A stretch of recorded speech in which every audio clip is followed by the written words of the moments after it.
We are starting very soon the last day of Passover, the seventh day in the festival, the record of the time when the Jewish people crossed the Red Sea, the greatest of all the miracles that really got the Jews out of Egypt.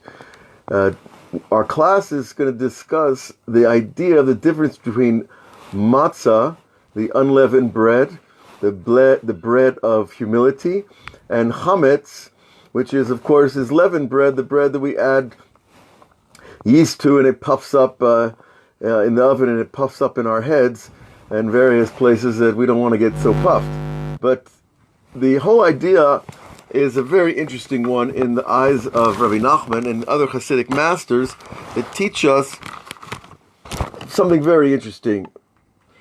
That the idea of matzah is the idea of peace between people where we can talk to each other.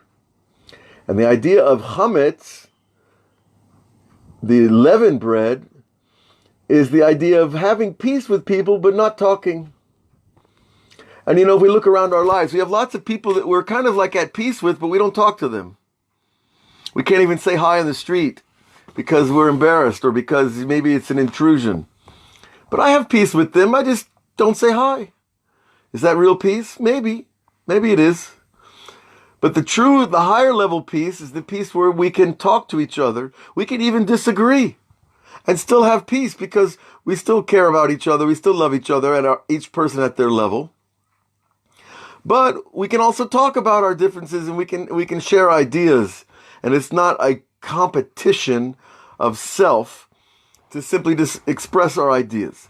So chametz is this, I get puffed up just like the bread, and then it's me in the world.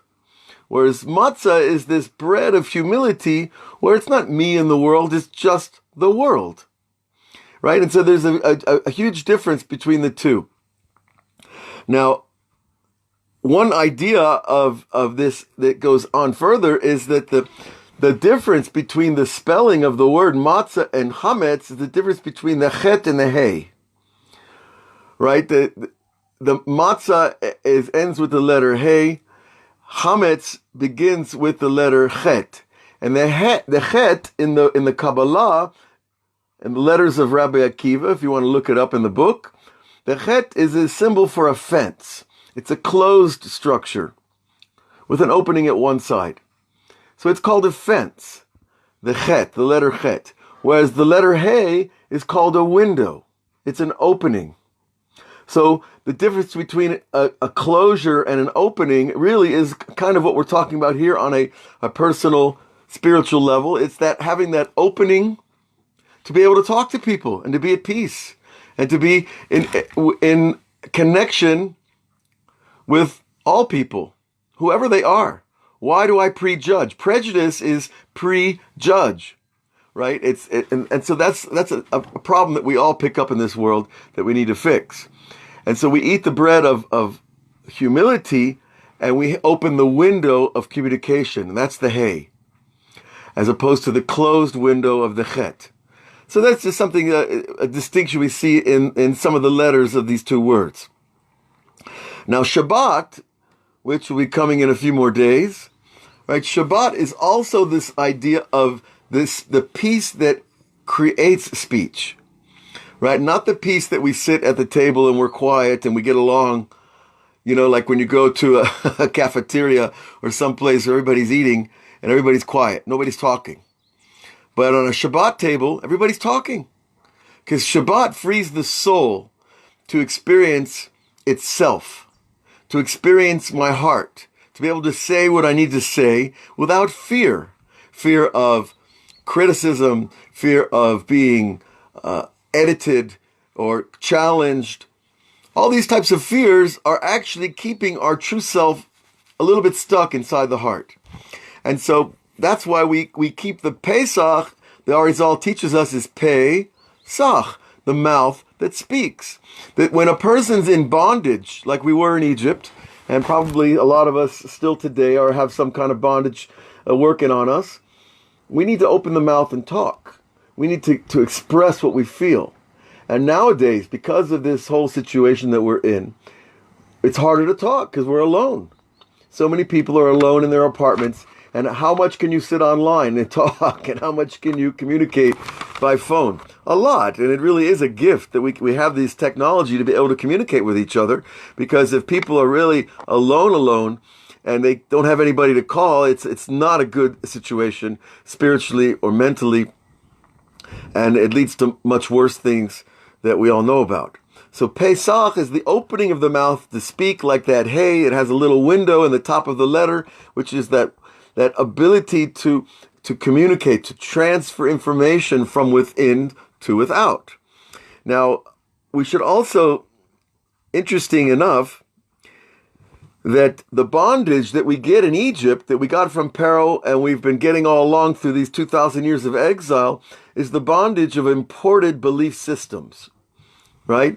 Imported belief systems means the way other people believe or think. And a Jew is given a document from Hashem through Moses and all the sages on how we believe. We believe there's one God. We believe in His commandments. We believe in the mitzvah. We believe, as Rabbi Nachman says, the mitzvah are really advices. It's not that God is commanding you and you're going to be punished if you don't do everything's written in the Torah, because there's so many mitzvah we can't even do in the Torah. But rather, it's the idea of advices. If you want to get closer to me, God says, do mitzvot, do good deeds, make people laugh. That's when Rabbi Yeshua ben Levi was in the shuk in Jerusalem, and Eliyahu Hanavi appeared to him and he asked, "Who are the people here in this great marketplace that are going to be in the world to come?" And Eliyahu Hanavi pointed to the two guys that were called Badchanim, the comedians that make people laugh. They're the ones who get the Olam Haba first, right? Because when you make people laugh, you open their hearts. When you open their hearts, there's a place for the divine presence to dwell. If my heart is closed, if I can't laugh, then I got a problem, right? And laughter is from the side of Gevurah, but it's that power to squeeze us in a way, a surprise way, to open our hearts. So these are the guys that get to walk in first to the world to come, because they help other people open up and laugh. Okay, so, but again, this idea of these imported belief systems they're dangerous. Maybe they're not so dangerous. If I believe in communism or socialism or all the isms, there's good in all different types of philosophy, but you have to be very smart to be able to pick out the good things.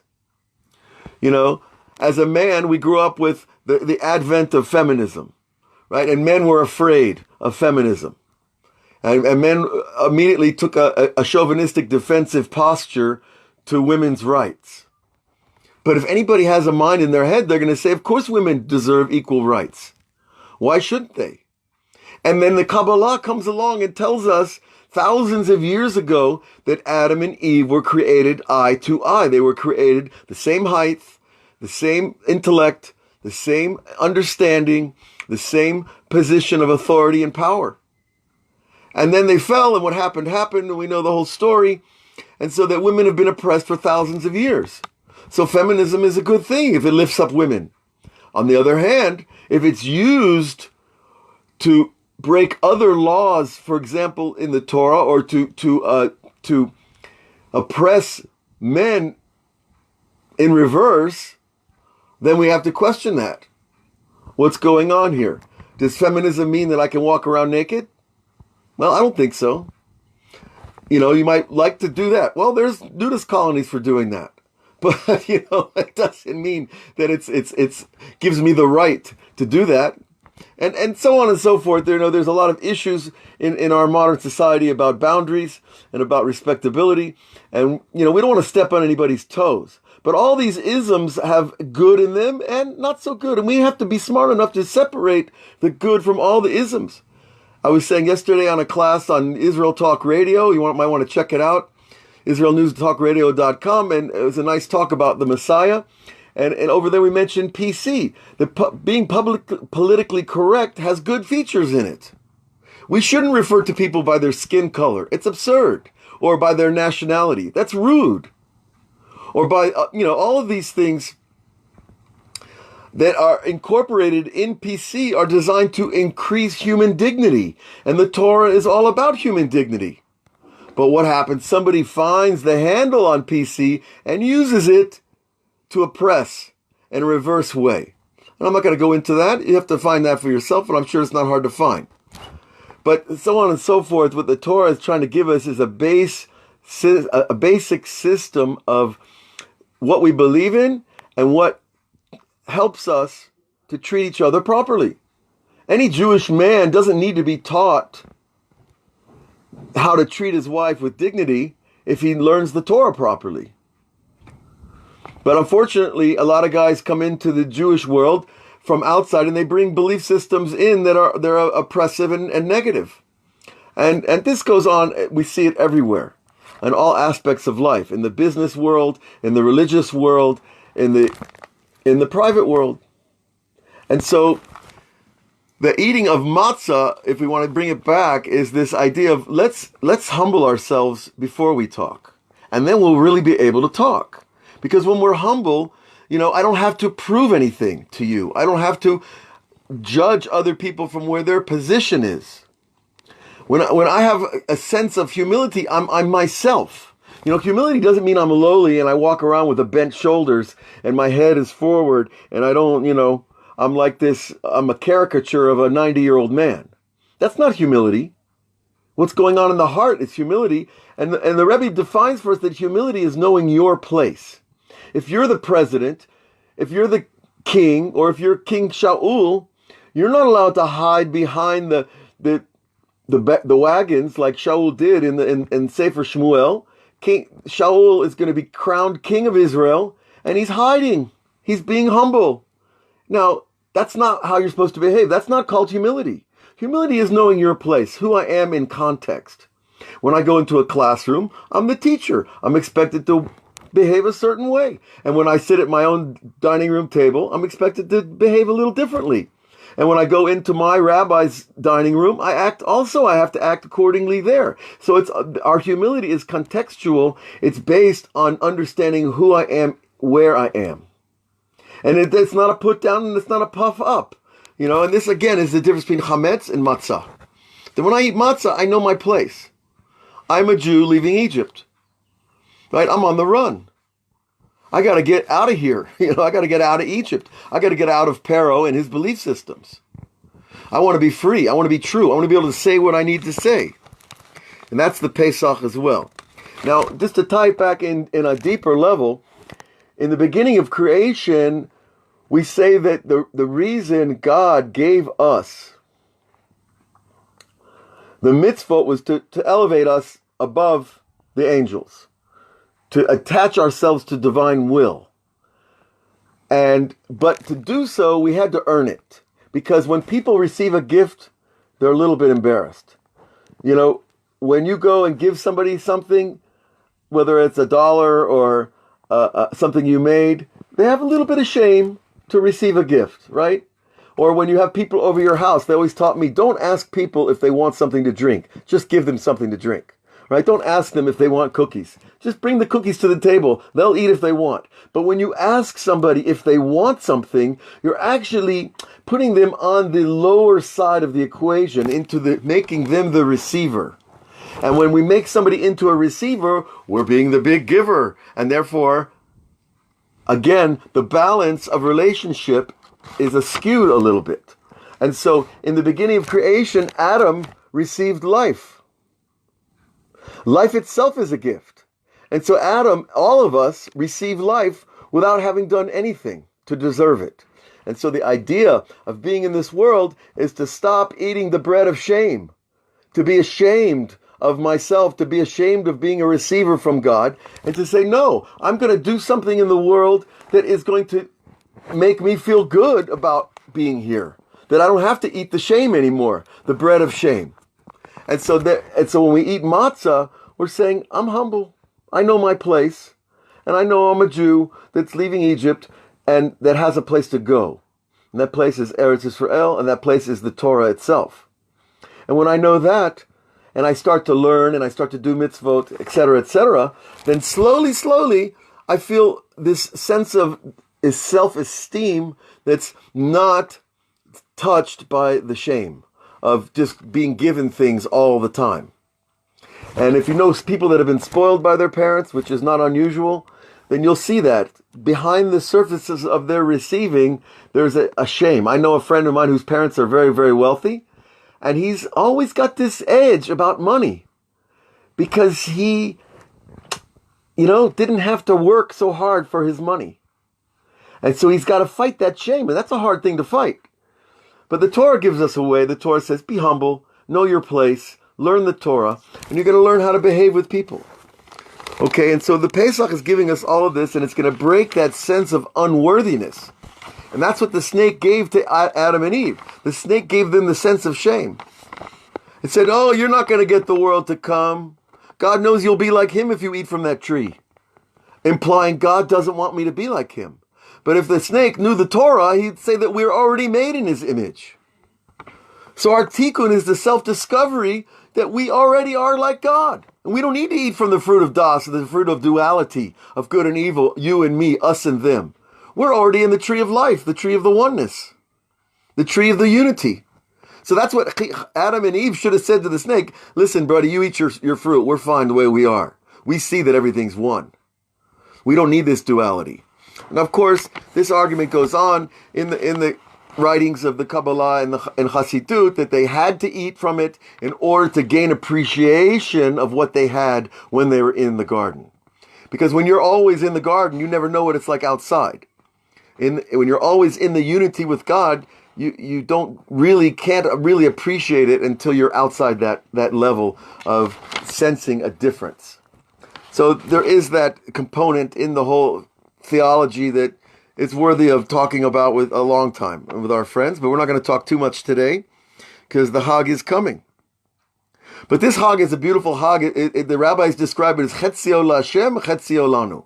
That half the Hag is for God and half is for us. What does that mean? The rabbis interpret that to mean that on Shabbat we're not allowed to cook, but on Yom Tov we're allowed to cook. We're allowed to put your steak on the fire if you want to do a barbecue, or you're allowed to make a hot drink that when you run out of hot water, whatever it might be. There's a certain amount of latitude on Yom Tov that we don't have on Shabbat that makes you feel, again, this sense of a little bit more freedom, a little bit more self, and a positive self.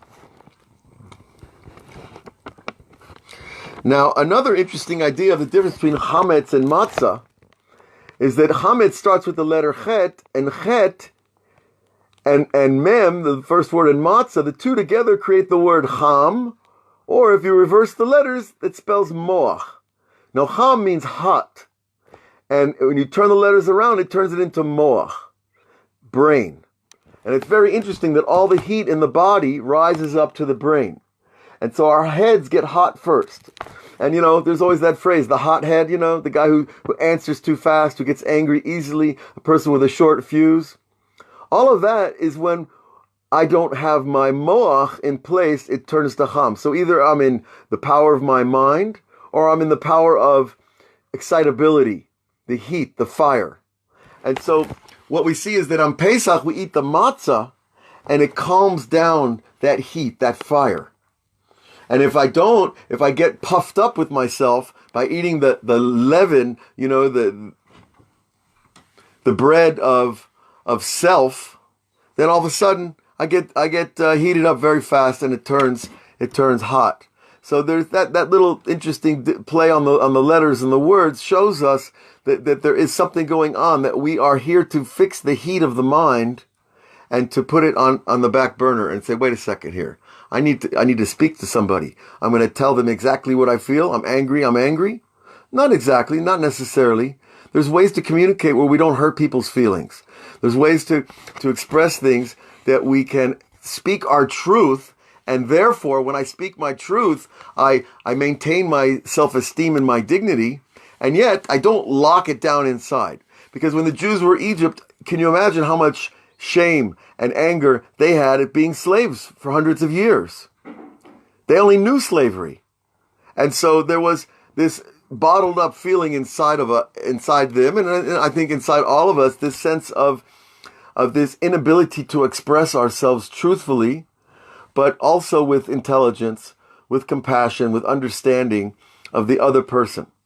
And so I think the chametz is turned around into matzah, and it's easier to talk. It's easier to speak our truth when we have that innate sense of humility that comes with knowing our place and knowing who we are and who I'm not. You know, if I'm in a room full of doctors, am I going to start telling the doctors what I think? Probably not a good idea. And if I'm in a room full of lawyers, am I going to tell them about what I think about the law? Not a good idea. People love it when you're in a room full of rabbis, everybody's got an opinion, right, about God, which I find very humorous. You know, that I won't talk to doctors because they went to college and learned about medicine, but everybody has an opinion about God. That's okay because everybody has a spark of God. So that spark wants to express itself. But what the whole idea of the Torah and the mitzvot is to take that spark of expression and put it in the most useful vessels that we can find in order that our communication builds the world, builds society, builds our families, builds our relationships, and we come out feeling like divine beings, which we really are in the first place, and we tell the snake, goodbye, you're done here, find another universe. And that's going to happen soon. That's part of the Messianic dream. That's part of the real sense that we're going for in the idea of redemption is it's not that we're going to win the war against evil. It's that we're going to be filled with so much light that evil's just going to take a hike. You know, evil's going to be gone. And we're going to, and the tikkun, by the way, the repair of the world is no longer taking good out of bad, but it's going to be taking good and making it even better. So that extraction of good from good is really where we're working now. We are in the middle of redemption, and it's a long process. It's many decades, centuries process of removing the good from evil until there's complete polarization of good and evil, and then the evil is going to fall on its own. So this is the hope that we have in Judaism and the understanding of the way the universe works that the Kabbalah gives us. Is that once we've removed the good from evil, then we just start taking good and making it better and better.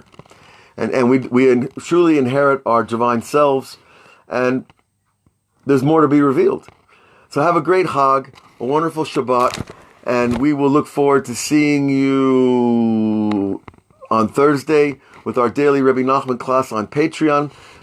And then Friday, of course, we have our Erev Shabbat talks. So we'll be teaching live also on Lighthouse soon. Also, there's a new series that's being brought out in Berot Bat Ayin, the women's seminary for people online. So there's a lot of places to receive little pieces of the truth, make a very, very whole person. God bless you all. Chag Sameach.